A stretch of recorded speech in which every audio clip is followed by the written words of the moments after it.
Alright guys, welcome to Deck Tech with Roman Pearce. Today I'm going to be showing you my own personal edit on a deck called Aristocrats. Now, Tom Martell won the Pro Tour with this, Pro Tour Gate Crash. But this is kind of similar in that shell, but it's got a little bit of new edits from stuff M14. And leave me comments, let me know what you think.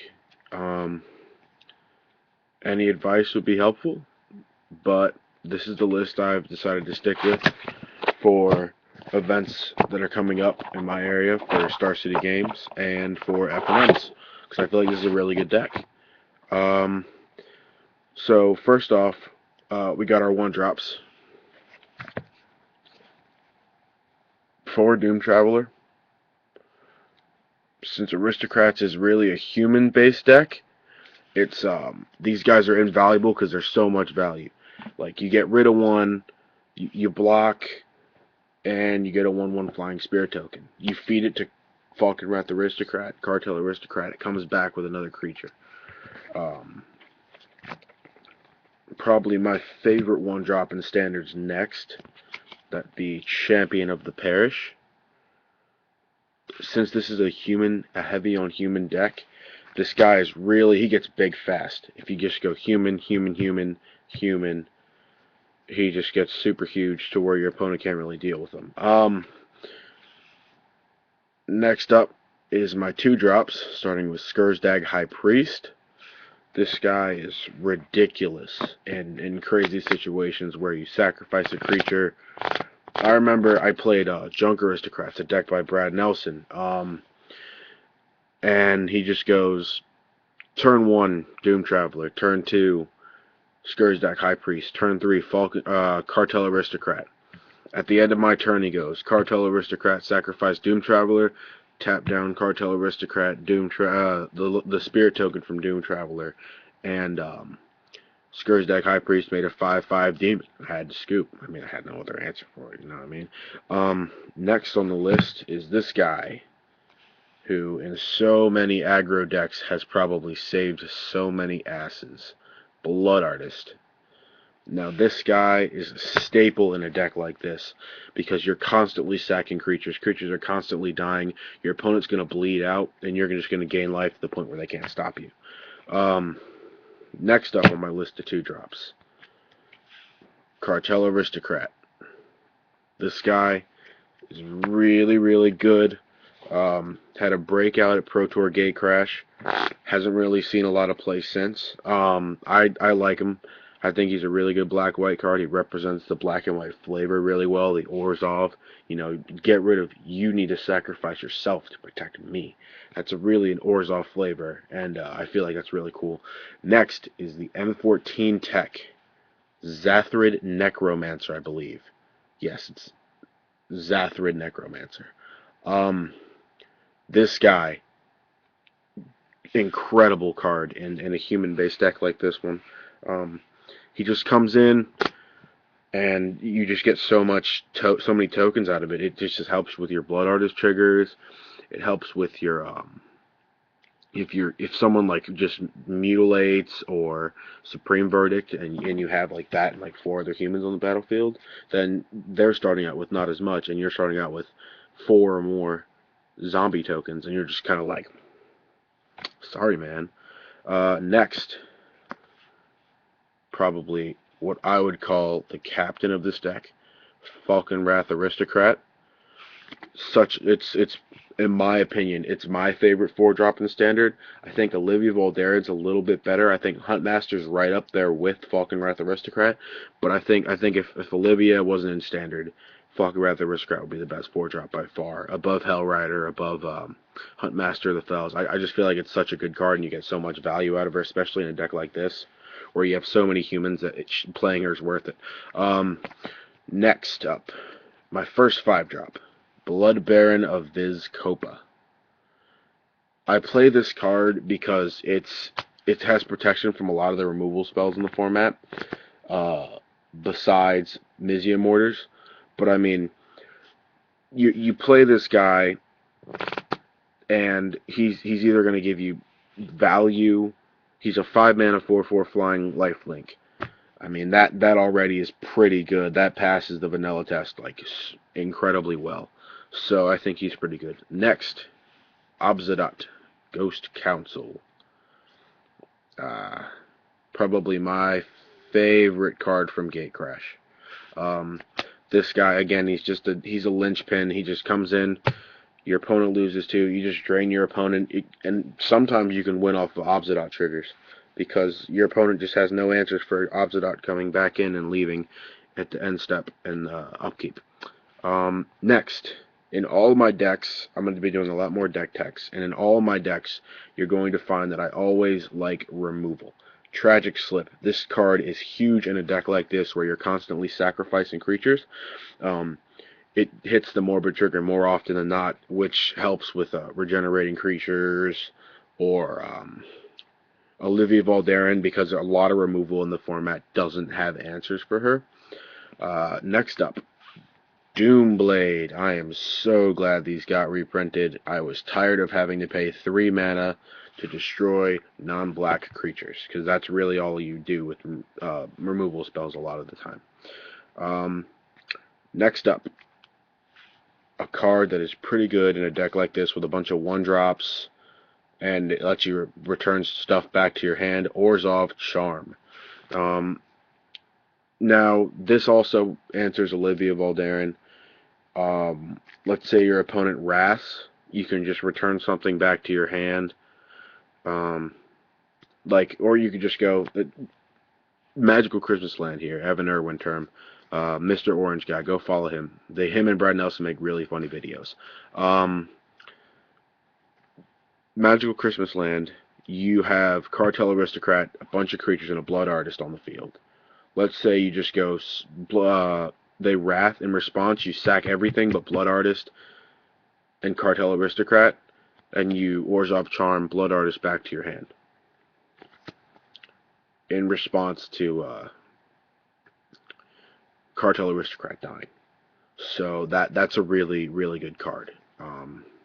Orzhov Charm is very versatile. All the charms are really very versatile, and I like them all in this format. They do a lot of work.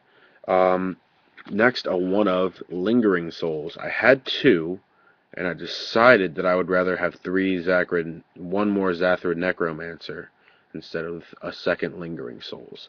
Again, Lingering Souls is just value off of value. I mean, a flashback cost, 5 mana for 4 1/1 flyers is pretty good in my opinion. Next up, my one and only Planeswalker, Liliana of the Veil. She's good against control. She's decent against aggro. It's a Diabolic Edict on a stick and a Raven's Crime on a stick. Except you have to discard. But I mean, that's not really that huge of a problem. Like, this in Modern, backtracking here, I had this in a Modern deck with Bridge from Below. And I would just go Liliana of the Veil, +1. We both discard. I discard Bridge from Below. Then I believe the next turn I Mutilated. And my opponent had no creatures, so a whole bunch of my creatures died, and they were all like 1/1s. So, like, that card is super nasty in situations like that.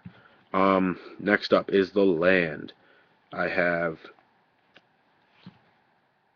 4 basics in this deck, all plains. A lot of white mana in here, so we need the plains in there.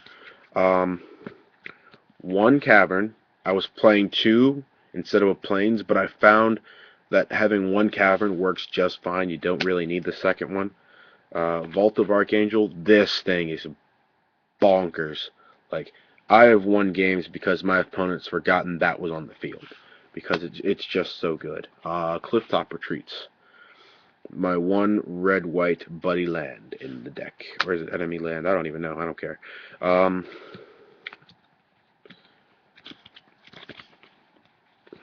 4 Sacred Foundry. Red-white Shock. Dragonskull Summitt. Foil and foreign. 4 Blood Crypt. Yeah. Love them, love them, love them. 4 Isolated Chapel, and 4 Godless Shrine. Next, on to the sideboard. I love this card right here, Glaring Spotlight. If you don't know what it does, it makes Geist to Saint Traft targetable. Essentially, it just makes your opponent's hexproof creatures not have hexproof, aka Geist to Saint Traft.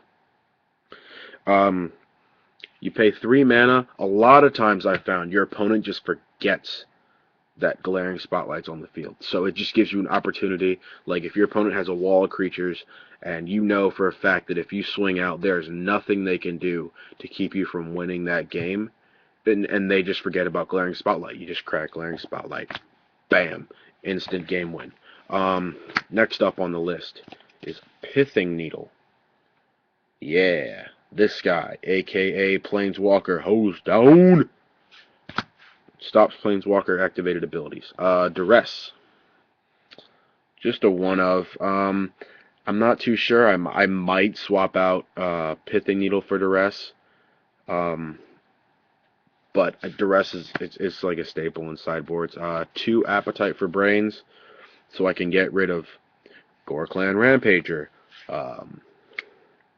Thragtusk, Olivia Voldaren, Huntmaster of the Fells, stuff I don't really have a lot of answers for without removal. And let's see, next up is Rest in Peace, aka Voice of Resurgence, all the morbid triggers your opponent needs. See ya later. They ain't doing nothing. Now, this can actually get pretty dangerous if you're playing this deck, because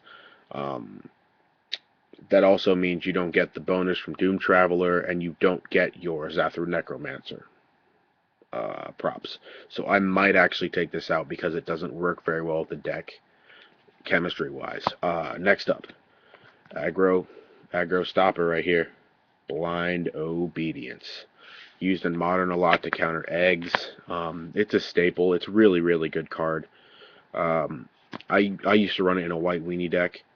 That was just like 3 Blind Obedience, so I just go turn 2 Blind Obedience, and my opponent was kind of like sitting on a handful of haste guards. Well, that kind of sucks.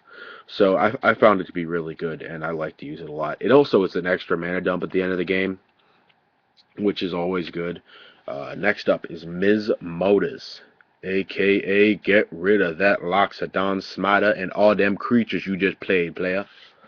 It's really, really good. If you can get to turn 6 against aggro, 3 red mana, Mortars, and they're just kind of like,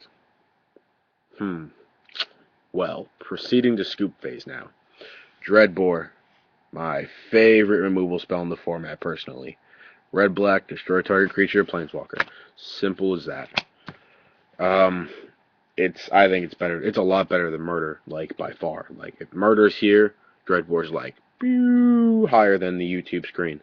Next, my personal favorite red-black card besides Dreadbore, Slaughter Games.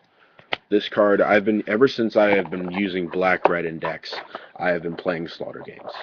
I just think it's a really good card just to hose down whatever you can't answer. So, like, usually I'll go, if I'm on the play in game 2, I'll just go Olivia Voldaren.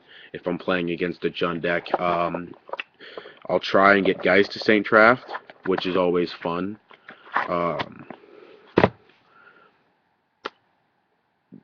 Because really getting rid of Geist to Saint Traft is good. Voice of Resurgence, if you have problems entering that's always good. Thragtusk, Huntmaster, all relevant cards that are going on in the metagame right now. So guys, this is my first deck tech. It is red, black, white, human Aristocrats. Let me know what you think. Leave a comment below. Try it out in your F&M this week, maybe. Try your own little edits in that little shell that I just gave you, and let me know what you think. Thanks, guys. Bye-bye.